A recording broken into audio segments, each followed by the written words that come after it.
మేషరాశి వారు అంటే అశ్విని భరణి కృతిక మొదటి పాదంలో పుట్టిన వారు అంటే మేషరాశి వారు కానీ లేదా మేష లగ్నంలో జన్మించిన వారు కానీ సమస్యల నుండి విముక్తి కొరకు ప్రతిరోజు వీరు ఆదిత్య హృదయ స్తోత్రాన్ని పఠించాలి.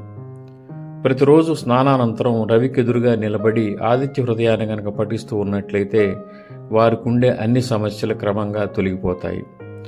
వివాహ సమస్య, వివాహం లేట్ అవ్వటం, ఉద్యోగం ఉపాధి లేట్ అవ్వటం, ఆర్థిక సమస్యలు, ఆరోగ్య సమస్యలు, ఇతర సమస్యలు కూడా ఈ ఆదిత్య హృదయ స్తోత్ర పఠనం ద్వారా వీరికి తొలగిపోయే అవకాశం ఎక్కువగా ఉంటుంది.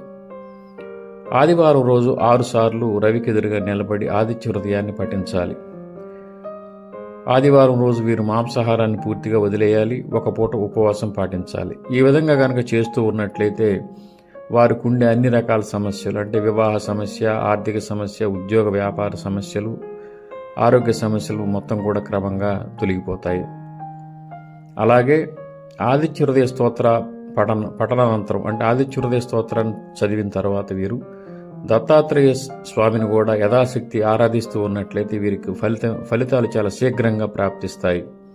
ప్రతిరోజు గురు చరిత్రలోని ఒక అధ్యాయాన్ని పఠించటం లేదా దత్తస్తవాన్ని ప్రతిరోజు 11 సార్లు చదవటం వంటివి కనుక చేస్తూ ఉన్నట్లయితే శుభ ఫలితాలు వీరికి శీఘ్రమే ప్రాప్తిస్తాయి. దీంతో పాటుగా దక్షిణామూర్తి స్వామిని కూడా ఆరాధిస్తూ ఉన్నట్లయితే, స్తోత్ర పఠనాన్ని కనుక చేస్తూ ఉన్నట్లయితే మంచి ఫలితాలు మేషరాశి వారికి, మేష లగ్నం వారికి కలిగే అవకాశం ఉంటుంది.